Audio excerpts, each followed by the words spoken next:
साधनाओं में सफलता क्यों नहीं मिलती? यह एक आम साधक और एक शिष्य की प्रथम जिज्ञासा होती है कि साधना में सफलता क्यों नहीं मिलती, या मुझे साधना में सफलता क्यों नहीं मिल रही है, मुझ में क्या कमी है, मैं संपूर्ण नियम का पालन कर रहा हूँ, फिर भी मेरे जीवन में न्यूनता क्यों है, कमजोरी क्यों है, और मेरे साधना में क्या चूक हो रही है जिससे मुझको साधना में सफलता नहीं मिल रही है, मैं आगे नहीं बढ़ पा रहा हूँ। इस प्रश्न के जवाब को प्राप्त करने के लिए वह अपना पूरा समय लगाते रहता है, फिर भी उसको अपना समाधान प्राप्त नहीं हो पाता है, क्योंकि उसके मन में जो जिज्ञासा है वह स्वयं के द्वारा उत्पन्न एक ऐसी समस्या है जिसका समाधान या तो वह अपने खुद के चिंतन से, मनन से प्राप्त कर सकता है, या अपने गुरु के पास जा करके उनके मार्गदर्शन से अपने समस्या का समाधान कर सकता है कि उसको साधना में सफलता क्यों नहीं मिल रही है। प्रायः विभिन्न प्रकार के कारणों को देखते हुए एक साधक के जीवन में साधना में सफलता क्यों नहीं मिल सकती और क्यों नहीं मिल रही है, उसके कुछ बिंदु हैं, कुछ बातें हैं जिन पर गौर करने की बात है। व्यक्ति के पास, साधक के पास स्पष्ट लक्ष्य का निर्धारण नहीं होता है। व्यक्ति साधना में लग जाता है, साधनाएं प्रारंभ कर देता है, परंतु उसके पास कोई स्पष्ट लक्ष्य निर्धारित नहीं होता कि मुझे क्या प्राप्त करना है, क्या प्राप्त नहीं करना है, मेरा मार्ग क्या होगा, मेरी पद्धतियां क्या होगी, मेरे रास्ते क्या होंगे, साधना के पथ क्या होंगे और मेरी मंजिल क्या होगी। यह उसके लिए एक प्रश्न चिन्ह लगा रहता है और उसको अपना लक्ष्य स्पष्ट नहीं होने के कारण वह अपने साधना में सफल नहीं हो पाता। इसलिए प्रत्येक साधक को अपना लक्ष्य निर्धारित कर लेना चाहिए और उस लक्ष्य को प्राप्त करने के लिए ही अपनी पूरी ऊर्जा, पूरा समय और पूरा साधना का जो पद्धति है, विधि है, उसका पालन करना चाहिए। अनेक लोग लक्ष्य निर्धारित कर लेते हैं, फिर भी सफलता नहीं के बराबर होती है, क्योंकि उनके पास एक सक्षम, श्रेष्ठ मार्गदर्शक अर्थात गुरु की आवश्यकता होती है।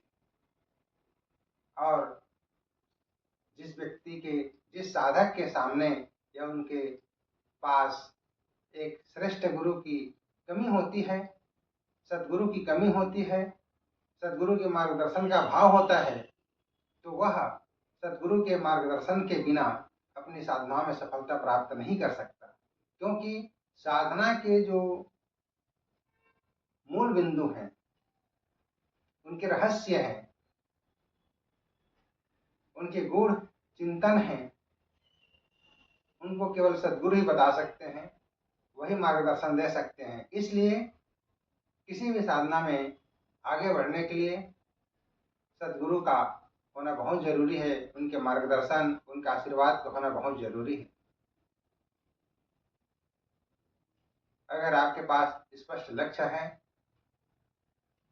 सदगुरु हैं, पर अगर आप साधना में अनियमितता बरतते हैं, नियमित रूप से उस साधना को संपन्न नहीं करते हैं, उस लक्ष्य को प्राप्त करने के लिए, सिद्धि को प्राप्त करने, सफलता को प्राप्त करने के लिए, सदगुरु के बताए मार्ग पर चलने के लिए आप नियमित रूप से गतिशील नहीं होते हैं, साधना में नियमितता नहीं लाते हैं, तो आपकी सफलता संदिग्ध हो जाती है और आप आगे बढ़ने से चूक जाते हैं।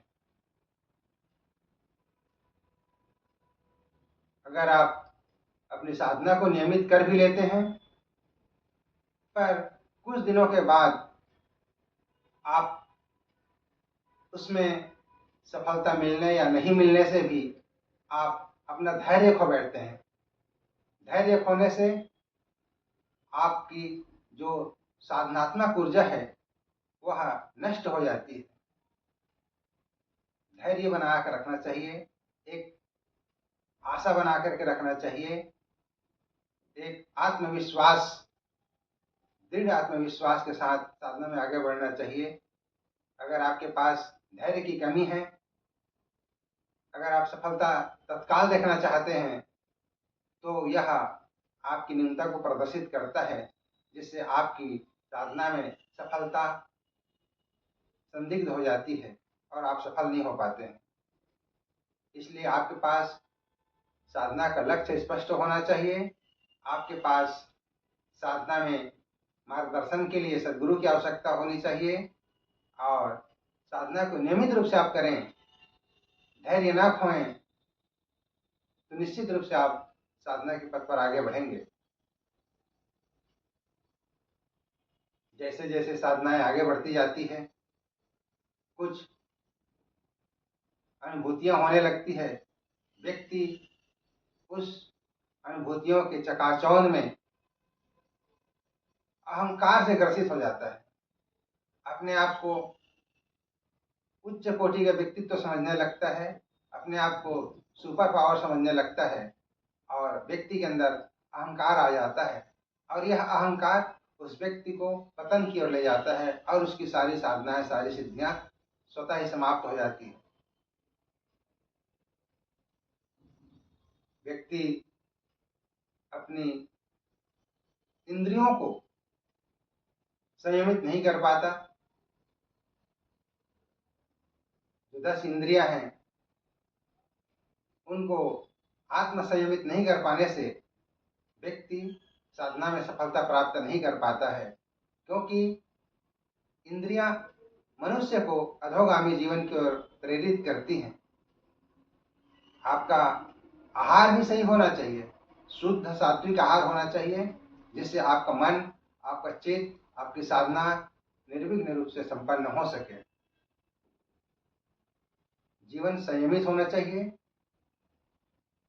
अनुशासन ही आपको किसी भी मार्ग में सफलता प्रदान करने में सक्षम होते हैं। आपका जीवनचर्या संतुलित होना चाहिए, निश्चित होना चाहिए। सुबह उठना है, दैनिक दिनचर्या का पालन करना है, आपका सुबह का नाश्ता करना है, बाकी दिन भर के कार्य सुबह सो करके उठने से लेकर के रात्रि विश्राम तक आपका संपूर्ण समय व्यवस्थित ढंग से होना चाहिए, मर्यादित होना चाहिए। क्रोध, ईर्ष्या, लोभ, इन सब से दूरी बनाने का प्रयास करना चाहिए, जिससे आपका जो चित्त है वह शुद्ध हो सके, मन में शांति आ सके और मन एकाग्र हो सके। और कई प्रकार के माहौल में रहते हुए अनेक प्रकार के संशय विसंशय प्रश्नों के घेरे में घूमते हुए आप गुरु और साधना में शंका करने लगते हैं। साधना में असफलता का सबसे बड़े कारण यही है कि आप अपने साधना में, साधना विधि पर और अपने सद्गुरु पर संदेह करने लगते हैं, शंका करने लगते हैं, उन पर विश्वास तोड़ने लगते हैं।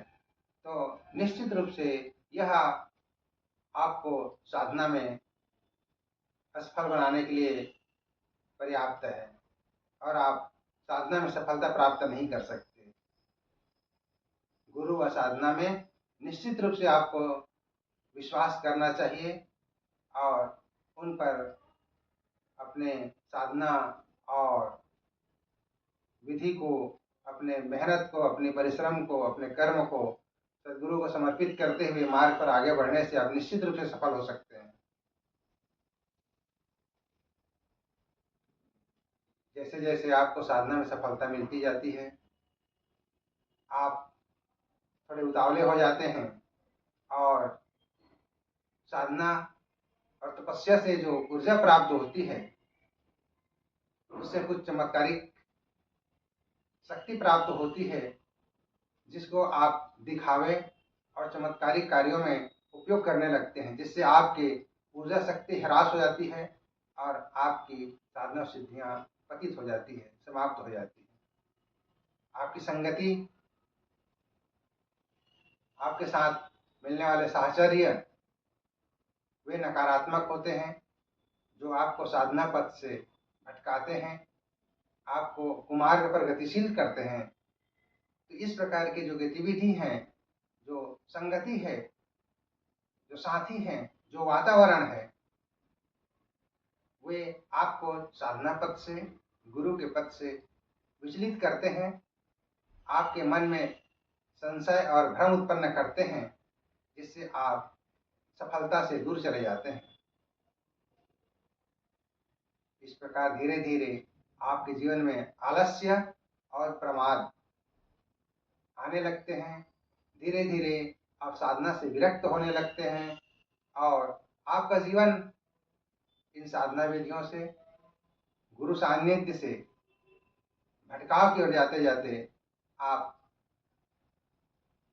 पतन की ओर चले जाते हैं, साधना पथ से विचलित हो जाते हैं। इस प्रकार आपके जीवन में सफलता कठिन हो जाती है। इसलिए आज जो बताया गया है, इन बिंदुओं पर विचार कीजिए कि आपने अपने साधना काल में अपने गुरु के मार्गदर्शन में क्या चूक किए, साधना में क्या गलती किए। आप इस विषय का आप चिंतन करेंगे, मनन करेंगे, तो आप निश्चित रूप से जान पाएंगे कि आपकी साधना में असफलता के कौन से कारण हैं, और उस कारण को समझ करके, जान करके, उसको समाप्त करके आप जीवन में सफलता और सिद्धि प्राप्त कर सकते हैं, सद्गुरु के मार्ग पर आगे बढ़ सकते हैं।